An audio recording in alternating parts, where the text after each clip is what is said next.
What's up, family? All is good? It's another good day on Earth. They say that there's no climate change. Watch this out. Without power, Canada is calling it a once in a 500-year event. Here's a report on the scale of the tragedy and the steps being taken by the government.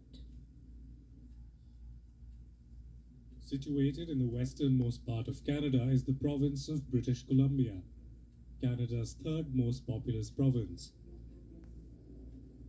At present, it looks like this. Large swaths of British Columbia are completely submerged underwater. Rivers have turned into raging torrents. Mudslides have become a frequent sight. And this happened when they cut the trees down. Highways have collapsed. Water have no place to go.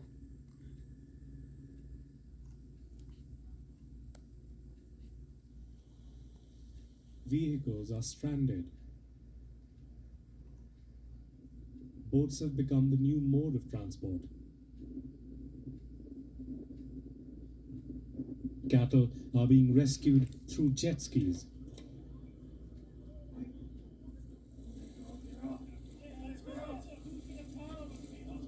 "9,000 homes are without power,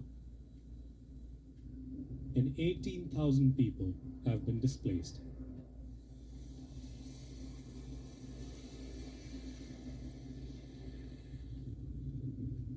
It is being called a once in a 500-year event, triggered by just 2 days of torrential rains. Such is the scale of the tragedy that an entire city has been cut off from the rest of Canada.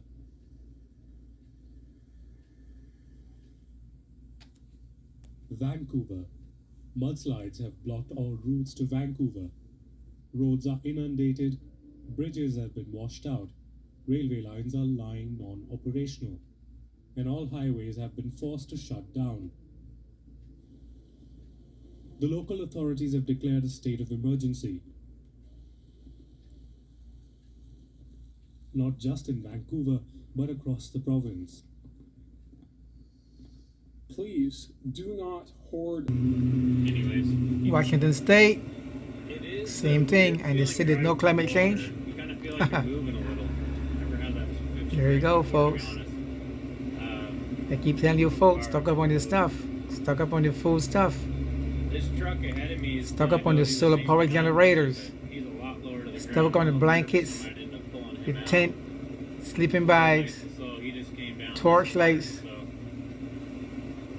The other thing about, Don't be scared. Be prepared. You create a wake then, and the wake ends up hitting houses, so you don't want to disturb that too much, I don't think, but that's just what I'm thinking.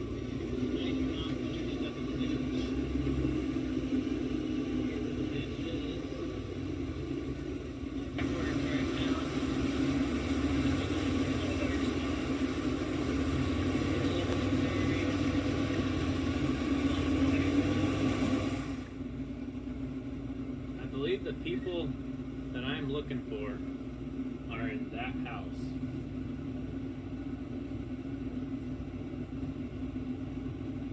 I see 912.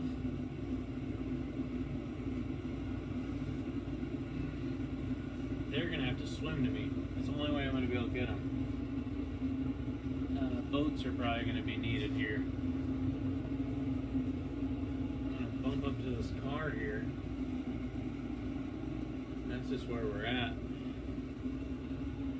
So this is the best way I think I can help right now is waiting for the coast or the next search and rescue to get people out of houses and bring them to me on the road. Folks, prepare yourself, Just folks. I don't want to get stuck. Don't get caught with your pants down. Not literally speaking, but figuratively speaking.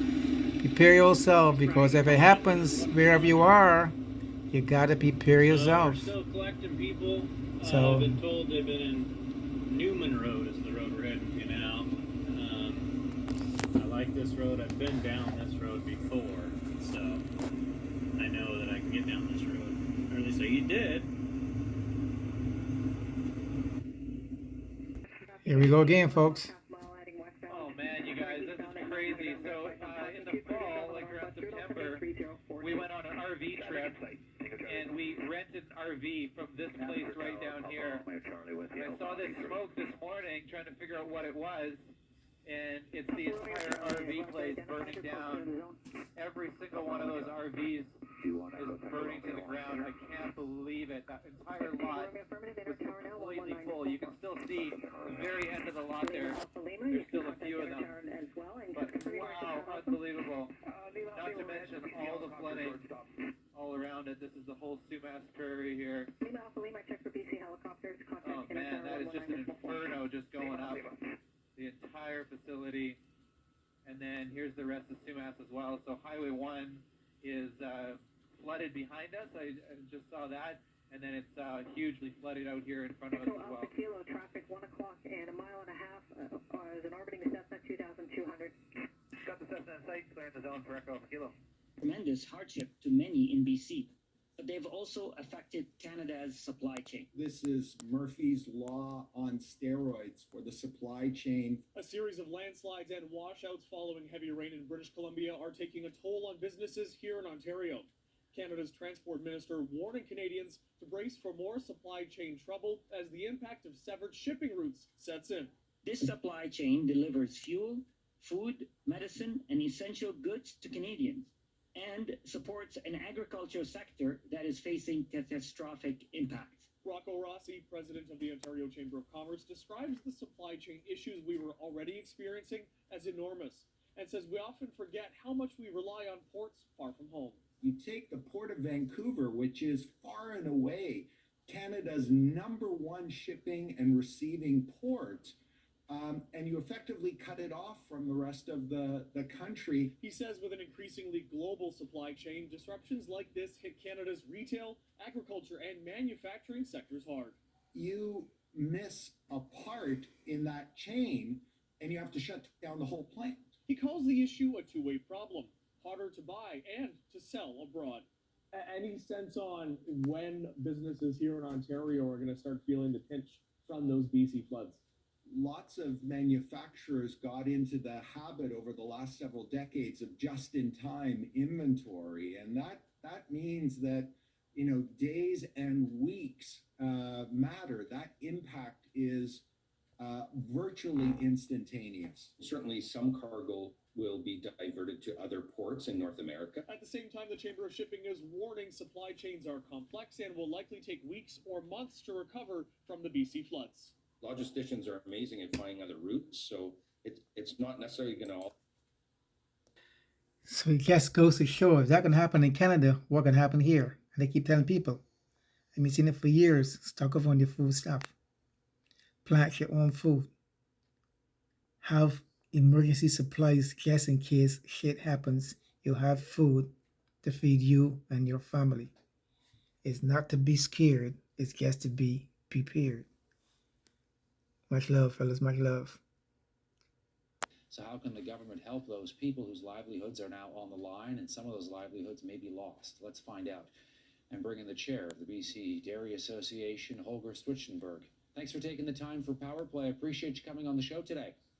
Yeah, thank you for reaching out to us. Hey, you're joining us from Agassiz. Your farm's so far safe, but you've been doing a lot of work for fellow farmers. Tell us what the situation has been like. What are you seeing? So on Tuesday afternoon, the 60 dairy farms in the eastern end of the Sumas Prairie had their evacuation orders, and fellow farmers kicked into high gear, trucks, trailers, and got as many animals out of there as they could. Of course, with an evacuation order, you have to leave. The families and the farmers, they left and took as many of the animals with them. And people at my end of Chilliwack and Agassiz, neighbors, they took as many animals as they possibly could. We've got 30 milking cows and 15 dry cows and heifers that we're housing. We're pretty full right now, but we're doing our best to help our fellow farmers. And we've told them, look, we'll take care of your animals as long as it's needed. We know that part of British Columbia, you know this very well, of course, the key to the agricultural sector, the breadbasket in a lot of ways.